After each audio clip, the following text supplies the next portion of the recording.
할렐루야. 설 연휴 잘 보내고 계십니까? 저도 설 연휴 잘 보내고 왔습니다. 제가 이번에 설 연휴를 보내면서 이 땅의 세상이 굉장히 좁다라는 것을 또 한 번 느낄 수 있었습니다. 제 처가가 부산 영도인데 영도에서 누구를 만난지 아십니까? 다행히 대통령을 못 만났고 문호상 집사님과 오해령 집사님을 영도에 그것도 골목에서 만나는 일이 있었습니다. 참으로 이 세상이 좁다라는 것을 다시 한 번 더 느낄 수 있었습니다. 오늘 우리가 읽은 성경 본문 말씀은 에베소서입니다. 에베소서는 우리가 잘 아는 것처럼 사도 바울이 옥중에서 쓴 서신입니다. 그리고 에베소 교회뿐만 아니라 주변 교회가 모두 순회하며 읽는 순회 서신이기도 합니다. 에베소서는 우리가 잘 아는 것처럼 교회에 대해서 말씀하고 있습니다. 그래서 에베소서를 서신 중의 여왕, 신자들의 은행, 그리스도인들의 수표책이라는 별칭을 가지고 있기도 합니다. 그렇다면 에베소서는 교회에 대해서 무엇이라 말씀합니까? 첫째, 교회는 예수 그리스도가 머리 되는 공동체라고 말씀합니다. 교회의 주인은 목사도 아니고 장로도 아니고 오직 주님이십니다. 그래서 에베소서 1장 22절에 무엇이라 말씀합니까? 또 만물을 그의 발 아래 복종하게 하시고 그를 만물 위에 교회의 머리로 삼으셨다라고 말씀합니다. 두 번째, 교회는 주님의 몸된 공동체입니다. 머리는 주님이시고 그의 몸이 바로 교회라고 말씀합니다. 여러분, 교회는 누구입니까? 바로 저와 여러분이 교회입니다. 몸이 머리의 명령을 따르듯이 주님의 몸된 교회는 머리 되시는 주님께 순종하는 공동체입니다. 세 번째, 교회는 만물 안에서 만물을 충만케 하시는 이로 충만한 공동체입니다. 에베소서 1장 23절 말씀 우리 함께 읽겠습니다. 시작. 교회는 그의 몸이니 만물 안에서 만물을 충만하게 하시는 이에 충만함이니라. 아멘. 교회는 앞에서 말했던 것처럼 주님의 몸입니다. 주님의 몸이니 교회는 무엇으로 충만하겠습니까? 바로 주님으로 충만한 것을 알 수 있습니다. 여러분, 세상은 무엇으로 가득합니까? 세상은 악과 죄로 가득합니다. 세상은 끊임없이 죄의 열매를 맺습니다. 하지만 주님의 몸된 교회, 주님으로 충만한 교회는 어떠한 열매를 맺어야 하겠습니까? 교회는 생명의 열매, 사랑의 열매, 성령의 열매를 맺는 공동체입니다. 사도 바울의 모든 서신이 그러하듯이 서신 앞부분에는 교리적인 내용을 담고 있고 뒷부분은 그 교리를 바탕으로 하는 겉면의 말씀이 나오는 것을 볼 수가 있습니다. 오늘 우리가 읽은 에베소서 4장 말씀은 에베소서 후반부에 속한 본문으로서 교리적인 가르침을 바탕으로 겉면의 말씀이 시작되는 것을 볼 수 있습니다. 우리 먼저 오늘 본문의 1절 말씀 함께 읽겠습니다. 시작. 너희가 부르심을 받은 일에 합당하게 행하여. 여러분, 교회에 관하여 교리적인 설명을 마친 사도 바울은 그러므로 하며 겉면의 말씀을 이어나가는 것을 볼 수가 있습니다. 그런데 그가 가장 먼저 말씀하는 것이 무엇입니까? 가장 먼저 사도 바울이 오늘 본문에서 밝히는 것은 그의 상태가 어떠한지를 그들에게 말씀하고 있습니다. 여러분, 사도 바울의 상태가 어떠하다라고 말씀합니까? 주 안에서 갇힌 내가 너희를 권한다라고 말씀합니다. 여러분, 갇히긴 갇혔는데 사도 바울은 지금 주 안에 있다라고 고백합니다. 우리는 이 사도 바울의 고백을 통해서 성도의 이중적인 상태를 확인할 수 있습니다. 사도 바울의 육신은 지금 어디에 갇혀 있습니까? 우리가 잘 아는 것처럼 옥에 그는 갇혀 있습니다. 그런데 그의 실상이 무엇이라고 그가 고백합니까? 그의 실상은 주 안에 있다라고 그는 고백합니다. 이것은 저와 여러분에게도 동일하게 해당되는 말씀입니다. 성도는 이 땅 가운데 살아가지만 주 안에서 살아가는 자들입니다. 이렇게 반문할 수도 있을 것입니다. 아니, 목사님, 저는 옥에 갇혀 살아가고 있지 않습니다. 라고 반문할 수 있습니다. 그런데 여러분, 세상을 한번 돌아보시기를 바랍니다.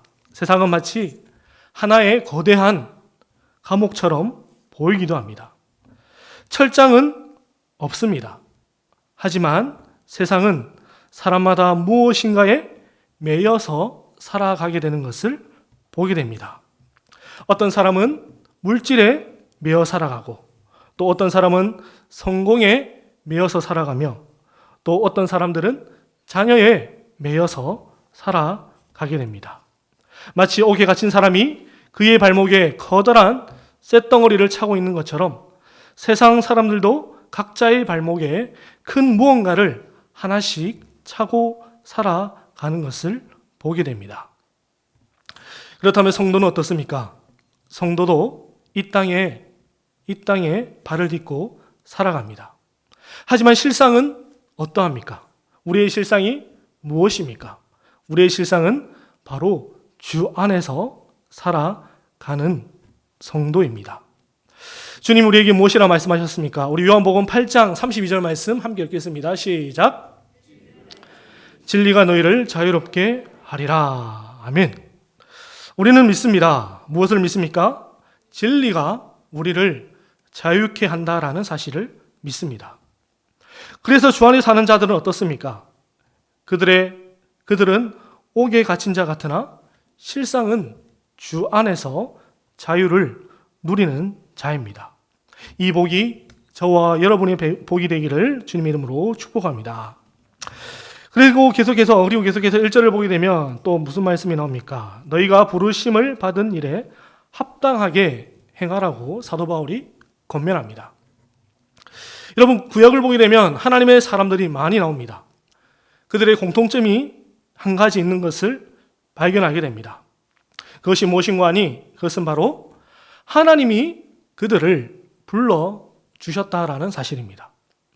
신학자 칼빈은 이에 대해서 이를 불가항력적 은혜다라고 말했고 무조건적 선택이라 말하였습니다.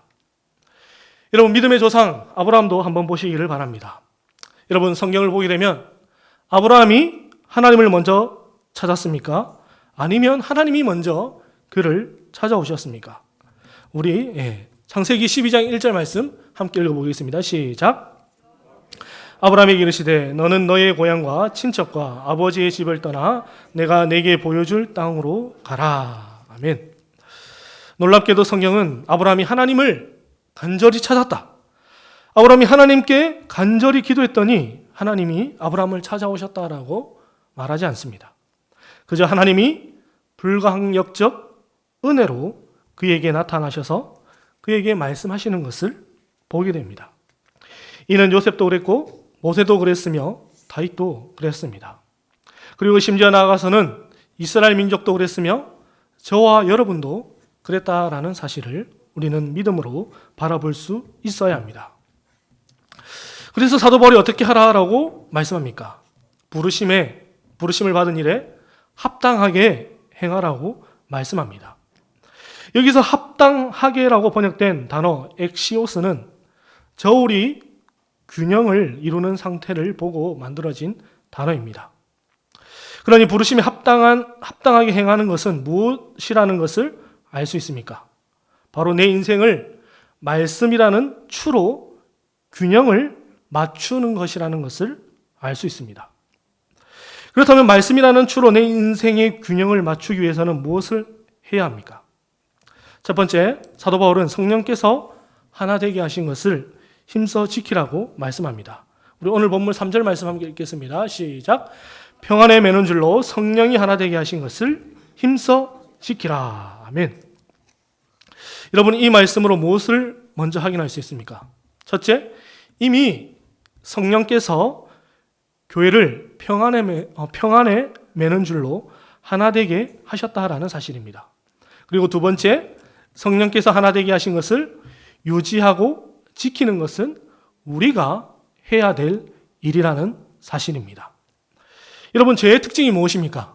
죄의 특징 중 하나는 반목과 분열입니다. 여러분, 멀리 가지 않아도 우리 사회를 바라보게 되면 이와 같은 사실을 증명하고 있습니다. 이 땅에 욕망이라는 죄가 왕성해지자 우리가 살아가는 이 사회는 어떻습니까? 남북이 갈라지고 동서가 갈라지고 이제는 그것을 넘어서 세대가 갈라지고 남녀가 갈라지는 시대를 우리는 지금 살아가고 있습니다. 여러분, 사단이라는 단어를 헬라어로 보게 되면 디아볼로스라고 말합니다. 이 단어의 의미를 살려서 해석해 본다면 사이를 갈라놓는 자라는 사실을 알 수 있습니다. 여러분, 사단이 결국 하는 일이 무엇입니까? 하나님과 사람 사이를 갈라놓고 인간과 인간 사이를 갈라놓는 것이 바로 사단이 하는 일입니다. 그래서 사도 바울은 갈라디아서에서 이 육체의 일에 대해서 이렇게 말씀합니다. 우리 갈라디아서 5장 19절에서 21절 말씀 함께 읽겠습니다. 시작.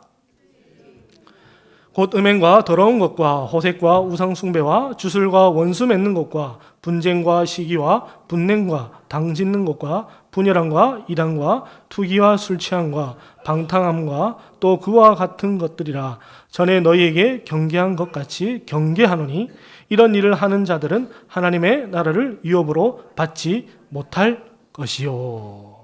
여러분, 육체의 일에 무엇이 들어갑니까? 분쟁과 당짓는 것과 분열함이 들어가 있는 것을 볼 수가 있습니다.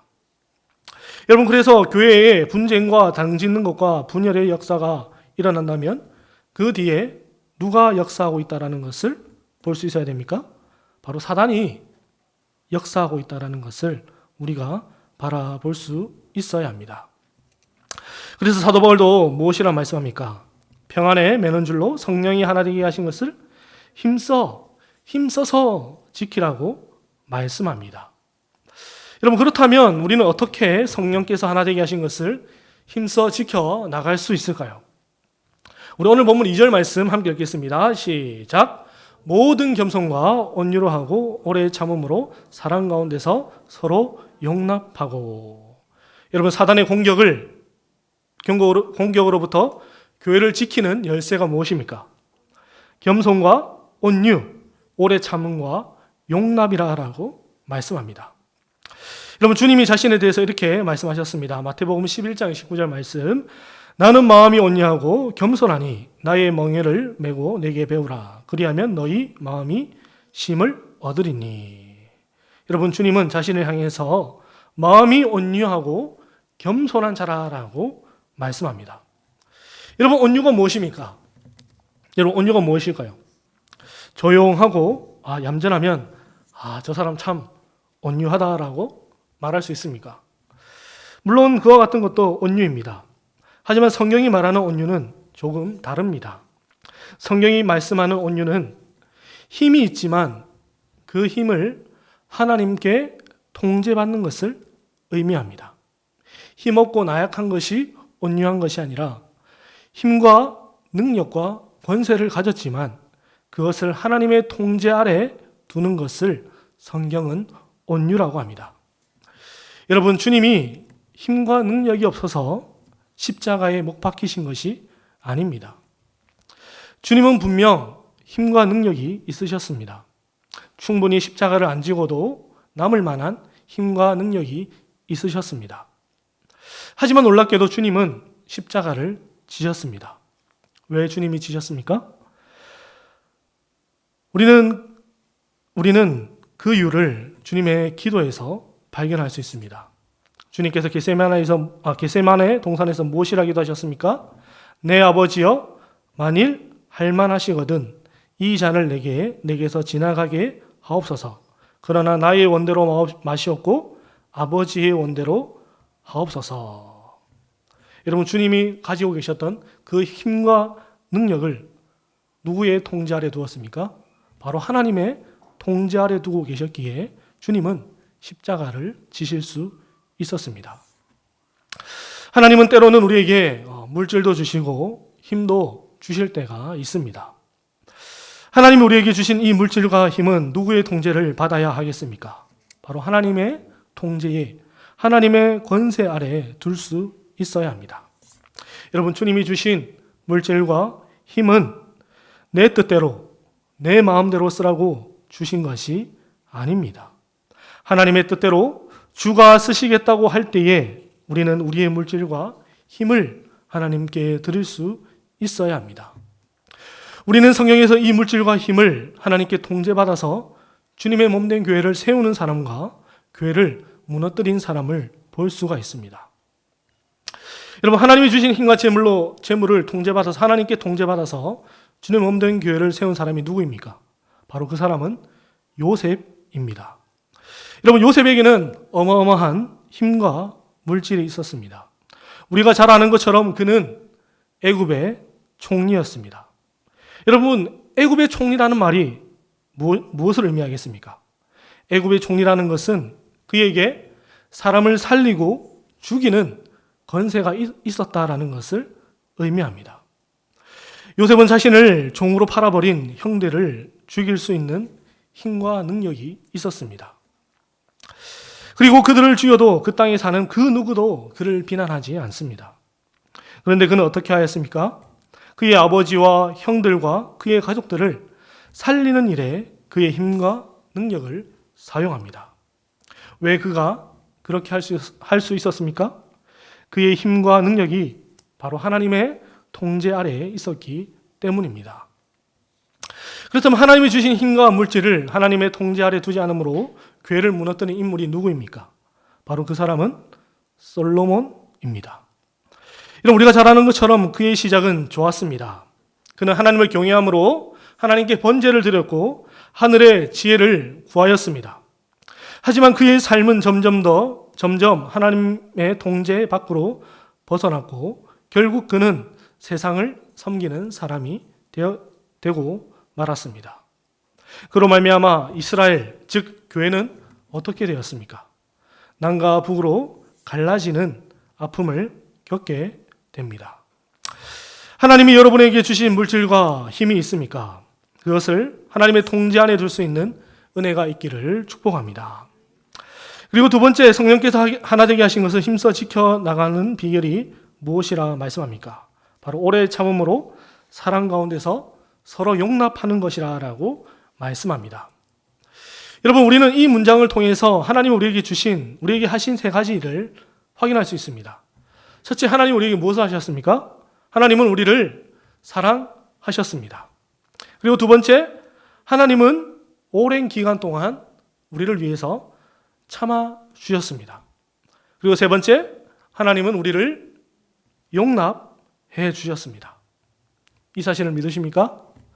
우리가 내 이웃을 사랑하고 내 이웃을 위해서 오래 참고 용납할 수 있는 이유가 무엇이겠습니까? 우리가 먼저 하나님께 사랑받았고 하나님이 우리를 위해서 오래 참으셨고 우리를 용납해 주셨기 때문입니다. 여러분, 교회를 향해서 교회를 사랑의 공동체라고 말합니다.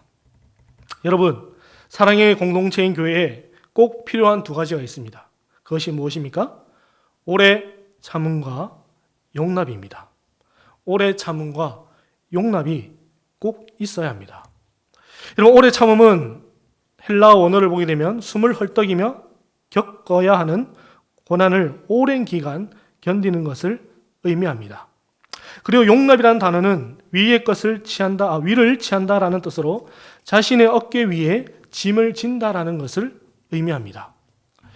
이 뜻은 예수 그리스도께서 십자가를 자신의 어깨 위에 지신 것처럼 우리도 그 십자가를 내 어깨 위에 지어야 한다라는 것을 의미합니다. 어느 한 사람이 기차를 타고 가고 있었습니다. 그런데 반대편에 어떤 꼬마 두 아이와 아빠가 같이 타게 되었습니다. 그런데 그 두 아이가 계속해서 장난치고 떠드는 것이었습니다. 그 사람이 처음에는 아이가 떠드는 소리에 참았습니다. 그런데 시간이 가도 아빠가 그 장난치고 떠드는 아이를 말리지 않는 것이었습니다. 그래서 그 사람이 도저히 참다가 안 돼서 그 아이들 아빠에게 한마디를 했다고 합니다. 공공장소이니 아이들을 조금만 조용히 시켜달라는 것이었습니다. 그래서 그 아빠가 굉장히 죄송해하며 그 사람에게 이렇게 말했다고 합니다. 지금 이 아이들 엄마가 죽어서 장례식에 데려가는데 차마 뭐라 말을 해야 될지 몰라서 이렇게 되었다라고 말하는 것이었습니다. 그래서 그 사람이 뭐라 생각했겠습니까? 아, 조금만 더 참을 걸, 조금만 더 용납할 걸 하는 생각이 들었다고 합니다. 우리는 자칫 눈에 보이는 현상만을 보면서 사람을 판단하는 실수를 할 때가 참 많이 있습니다. 한 사람의 인생을 깊이 들여다보면 이해 못할 일도 전혀 없는 것을 보게 됩니다. 여러분, 성경에서 사랑으로 가장 오래 참고 가장 많이 용납하신 분이 누구인지 아십니까? 바로 우리가 믿는 하나님이십니다. 하나님은 아브라함을 부르시기까지 무려 75년을 기다리셨습니다. 그리고 이삭을 주기 위해서 25년을 더 기다리셨습니다. 그리고 모세가 하나님의 일을 감당하기 위해서 그의 인생 80년을 기다려 주셨습니다. 이스라엘 백성들이 가나안 땅에 들어갈 준비가 될 때까지 하나님은 40년을 기다리셨습니다. 하나님은 그의 백성을 사랑했고 인내하셨으며 그들을 용납해 주셨습니다.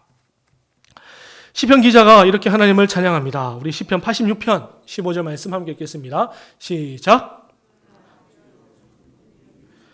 은혜를 베푸시며 노하기를 더디하시며 인자와 진실이 풍성하신 하나님이십니다. 라고 그가 찬양하고 있습니다.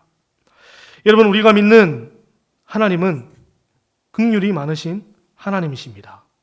우리에게 은혜를 베푸시고 노하기를 더디하셨으며 우리에게 풍성한 것으로 우리에게 찾아오셨습니다. 그 하나님이 바로 저와 여러분의 하나님이십니다. 말씀을 맺겠습니다. 오늘 사도 바울은 우리에게 부르심에 합당한 삶을 살라라고 우리에게 말씀합니다. 그리고 그 부르심에 합당한 그 첫 번째 삶은 성령께서 하나 되게 하신 것을 힘써 지키는 것이라고 말씀합니다. 성령께서 하나 되게 하신 것을 힘써 지키기 위해서 무엇을 해야 합니까?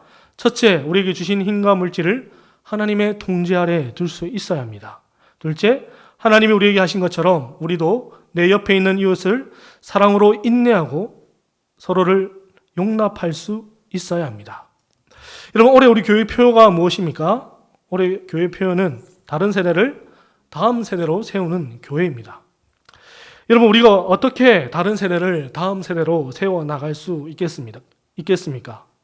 우리에게 주신 힘과 물질을 하나님의 뜻에 따라 교회를 세우는 곳에 사용할 수 있어야 합니다. 그리고 주님의 사랑으로 우리는 그들을 기다려주고 인내하고 용납할 때에 우리는 다른 세대를 다음 세대로 세워나갈 수 있습니다. 우리 진교교회가 올해 표처럼 정말 많은 우리의 이웃들을 다른 세대에서 다음 세대로 세워나가는 복된 교회가 되기를 주님의 이름으로 축복합니다. 기도하시겠습니다.